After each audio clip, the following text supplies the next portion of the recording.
बिहार का चुनावी नतीजा ऐतिहासिक है। बिहार की जनता का अभिनंदन।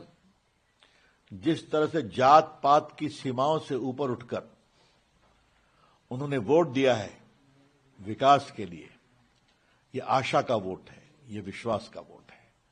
विश्वास है नरेंद्र मोदी जी के नेतृत्व में, जिस तरह से उन्होंने बिहार के विकास की गारंटी लिया और बिहार गए, जनता को जगाया, जमीन पर लोगों ने भोजन प्राप्त किया, सड़क पाया, बिजली पाई, वंदे भारत बाकी ट्रेन पाई। तो जनता तो छठ में कितनी हजारों की जनता गाड़ी से ड्राइव करके अपने गांव गई। लोगों ने देखा है बदलाव क्या हुआ है। उसी प्रकार से नीतीश कुमार जी ने जो काम किया महिलाओं के लिए, बेटियों के लिए, आजीविका दीदियों के लिए और बिहार में सुशासन के लिए, तो जो पूरा हुआ है तो जनता ने इसको देखा है।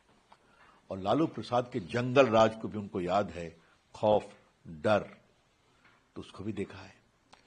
तो आज मुझे बहुत गर्व है कि हमारा बिहार विकास के एक बड़े रास्ते पर चलने के लिए आज खड़ा हुआ है। आशा के साथ, विश्वास के साथ उनका बहुत बहुत अभिनंदन। अब बिहार के विकास के रास्ते पर बिहार और तेजी से चलेगा। विपक्ष बार-बार कह रहा है कि कोई विषय नहीं है। अरे हार गया तो स्वीकार कर लो। एक भी हिंसा हुई क्या? एक भी हिंसा हुई क्या? जबकि बिहार में हर बूथ पे लूट मार कितनी होती थी। तो आज तो एसआईआर जनता ने देखा कि उनका वोट कटा नहीं है, करोड़ों के लोगों में आए। और जो घुसपैठिए थे उनका वोट अगर नहीं है, वो पकड़ाए, वो आए भी नहीं तो उससे किसको परेशानी है? तो जनता इन सबों से ऊपर उठकर वोट दी है और जनता ने विश्वास के लिए वोट किया है और विकास के लिए वोट दिया है। लेकिन सर इतना बड़ा number 101 out of more than 90 सिर्फ बीजेपी जीत रहा है, कैसे देखते हैं आप? जनता खड़ी होती है तो ऐसे ही खड़ी होती है। उन्होंने मोदी जी पर विश्वास किया है, भाजपा पर किया है, एनडीए पर किया है। धन्यवाद। बिहार में जिस तरह से प्रचंड बहुमत से बीजेपी एनडीए की जीत हो रही है, उसके लिए मैं बिहार की जनता को विनम्रता से आभार व्यक्त करता हूं। और बिहार की जनता ने जो इस बार जनादेश दिया है, वो निश्चित तौर से आने वाले दिनों में ये जो वंशवाद के पोषक पार्टियां हैं, चाहे वो समाजवादी पार्टी के अखिलेश यादव हों या वंशवाद के पोस्टर बॉय राहुल गांधी हों या वंशवाद के आरजेडी के मतलब पोस्टर बॉय तेजस्वी हों, ये निश्चित तौर से बिहार की जनता ने जो ये प्रचंड बहुमत दिया है, इससे साफ जनादेश है कि अब भविष्य में देश में वंशवाद नहीं चलेगा, प्रजातंत्र में जनता का फैसला होगा। और इसलिए अखिलेश का ये कहना कि एसआईआर का खेल नहीं चलेगा, बिहार में कोई खेल नहीं हुआ है। कम से कम उनको लोकतंत्र में इस पराजय को स्वीकार करना चाहिए। वो उसको खेल कह रहे हैं, वो जनता का अपमान कर रहे हैं, जनादेश का अपमान कर रहे हैं। 200 सीटें भाजपा और एनडीए को मिल रही है।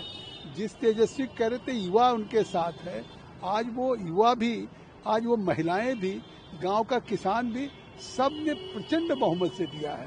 तो स्वाभाविक है कि एसआईआर से जो रोहिंग्या, बांग्लादेशी, विदेशी अवैध रूप से मतदाता थे, ऐसे 70 लाख कटे।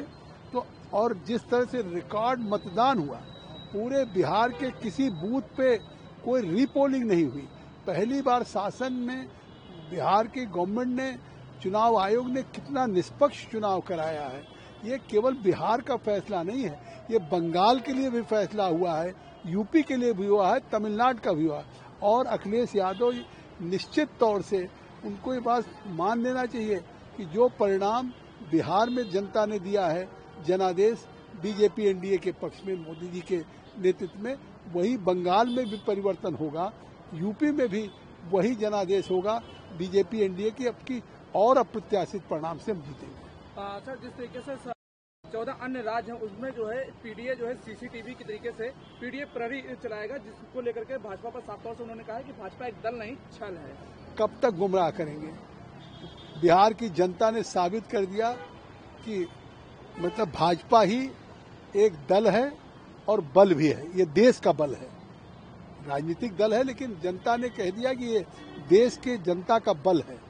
और दूसरी तरफ जो वो कह रहे हैं सीसीटीवी और पीपीटीए, तो स्वाभाविक है कि अगर वो एसआईआर के खेल की बात कर रहे हैं, तो जिस समय चुनाव आयोग ने एसआईआर का डोर टू डोर कैंपेन किया, जब चुनाव आयोग ने कहा किसी को कोई शिकायत हो, कोई निवेदन हो, उन्होंने अपना जारी किया टोल, उन्होंने चुनाव आयोग कमिश्नर ने बयान दे करके कहा, एक कंप्लेंट नहीं आई। तो इससे साफ है कि जो अभी ये लड़ाई में भी रहते थे, ये रोहिंग्या और बांग्लादेशी विदेशी वोटरों पे रहते थे, और जहां इन लोगों को चुनाव आयोग ने इनको साफ किया, निष्पक्ष चुनाव हुआ, वहां पे आज बीजेपी एनडीए के प्रति कितना रिकॉर्ड मतदान हुआ और किस तरह का जनादेश हुआ है। ये लोकप्रियता है नरेंद्र मोदी जी के नेतृत्व में कि आज देश जिस तरह से वैश्विक में आज स्थान बना रहा है, वो जनता की आकांक्षाओं की कसौटी पे खरा उतरा है। सर वो एकाएक कम, बहुत कम दिखी हैं सीटें, नहीं सुपड़ा साफ हो गया। कांग्रेस मुक्त लोग भारत बनाना चाहते हैं। जनादेश बिहार का जनता का जनादेश क्या हुआ है कि साफ है कि कांग्रेस का से मुक्ति चाहते हैं देश। बिहार ने मुक्ति दिला दिया और उनको अब अपने इस पराजय की समीक्षा करना चाहिए। फिर विदेश में बैठे हैं, चुनाव के एसआईआर कैंपेन के बाद कोलंबिया चले गए, लोकतंत्र खतरे में है। अब बिहार की जनता ने दिखा दिया कि लोकतंत्र कितना मजबूत है और किस तरह से जनता ने जनादेश देकर के उनका सुपड़ा साफ कर दिया। तो अब उनको कैजुअल राजनीति करते हैं, पार्ट टाइम राजनीति करते हैं और फिर विदेश चले जाते हैं और फिर विदेश में हैं। सर जिस तरीके से दिल्ली बिहार की जागरूक जनता ने जंगल राज को जड़ों से साफ कर दिया। जो कट्टा राज था उसके कट्टों के मुंह मोड़ दिए और बिहार की जनता ने आदरणीय प्रधानमंत्री मोदी जी की जो विकास की नीति है उसको स्वीकार किया है। अमित शाह जी जो आज के युग के चाणक्य हैं, उनकी नीति ने काम किया और नीतीश कुमार जी जिनकी स्वच्छ छवि है, जिनके ऊपर कोई भी आरोप नहीं है, लोगों ने उनको स्वीकार किया। और ये जो चुनाव है ये सारे हिंदुस्तान के लिए बहुत बड़ा पैगाम है। दुनिया आज यही चाहती है, दुनिया झूठे वादे नहीं चाहती है, दुनिया काम चाहती है, काम पर विश्वास करती है। कांग्रेस नेता उदित राज का कहना है कि ये बीजेपी जेडीयू की जीत नहीं, एसआईआर की जीत है। जीत तो पैरों के नीचे रोल दी बिहार के लोगों ने, अब कहने से क्या हो।